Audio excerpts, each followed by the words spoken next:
जेव्हा सकाळी न्यूज आली की प्लेन क्रॅश झाला, तेव्हा मनात सगळ्यांनी प्रार्थना केली की त्या प्लेनमध्ये अजितदादा नसावे किंवा उपचारासाठी हॉस्पिटलमध्ये.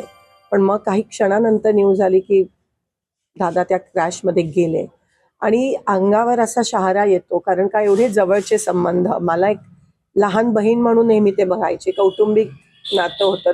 2 महिन्यापूर्वीच मी माझी बहीण त्यांना आमंत्रण द्यायला गेलेलो माझ्या भाचीच्या लग्नासाठी, आणि नेहमी काय ग प्रणिती असं म्हणायचे. मी जेव्हा फोन करायची, ढिकले म्हणून त्यांचे पीए असायचे, दादांशी बोलायचे, डायरेक्ट दादा बोलायचे. माझ्या मतदारसंघासाठी दादांनी खास निधी पण दिलेली, अजून त्याची कामं आपल्याला होताना दिसत आहेत.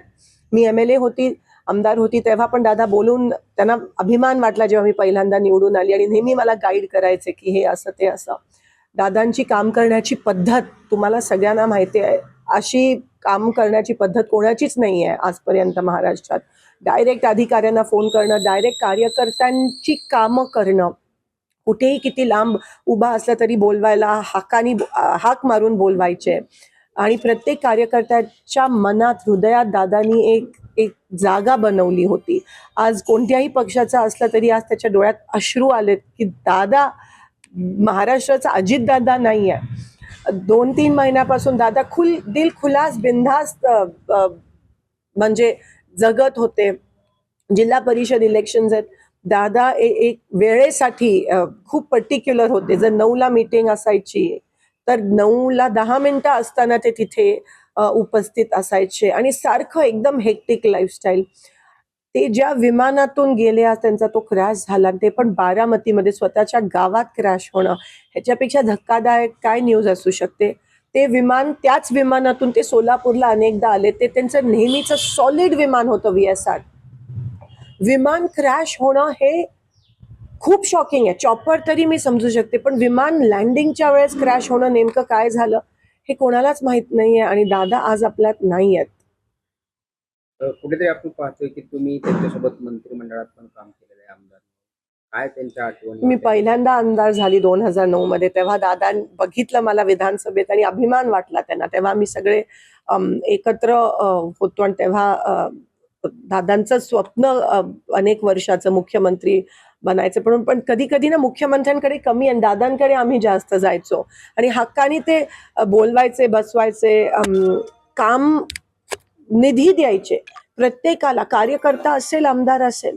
आणि दादांची काम करण्याची पद्धत मला माहिती आहे. बोरामणी एअरपोर्टसाठी जेव्हा मी त्यांच्याकडे सकाळीची वेळ दिलेली, आज फोन केला तर म्हणायचे उद्या ये तू, आपण करूयात. आणि मी उद्या सकाळी दुसऱ्या दिवशी पोचायची, डायरेक्ट बोरामणी एअरपोर्टसाठी फोन करून हे 20 कोटी बोरामणी एअरपोर्टसाठी दे, सँक्शन करायचे, आणि दुसऱ्या दिवशी त्याचं GR निघायचं. हे विकास कामाबद्दल त्यांना एक जी जाणीव होती ना, आणि कधी स्वार्थ, आणि एक घाव दोन तुकडे, जे काही ते तोंडावर बोलायचे, दिलखुलासपणे बोलायचे. एकाला जर एकाचं काम करायचं असेल, कोणत्याही पक्षात असते, तर ते दादा काम करायचे, आणि ह्याच्यामुळे त्यांच्यावर टीका पण अनेकदा पण झाली, पण दादांना त्याची पर्वा नसायची. आज पण ते ज्या पद्धतीत आपल्या लोकांसाठी, त्यांच्या लोकांसाठी वन फिरायचे प्रचारासाठी, कोणी बोलवलं तर लगेच जायचे, फोन उचलायचे. हे तुम्हाला दिसणार नाही अनेक लोकांमध्ये महाराष्ट्रात, आणि म्हणून आज एक खूप मोठी पोकळी निर्माण झाली आहे, कारण का दादा गेले. विश्वास होत नाहीये. आता पण त्यांच्या मिसेस, आज पार्लमेंटचा पहिला दिवस आहे, आज प्रेसिडेन्शियल ॲड्रेस आहे, पण आम्ही काही जण जाऊ शकलो नाही जिल्हा परिषद इलेक्शनमुळे. तिथून त्या निघाल्यात, आणि पवार साहेब पण मला असं वाटतं तिथून दिल्लीवरून निघाले. सुप्रियाताई आहेत, आणि पुण्यात लँड होऊन मग बारामतीला बाय रोड येणार, कारण का बारामती एअर स्पेस बंद आहे.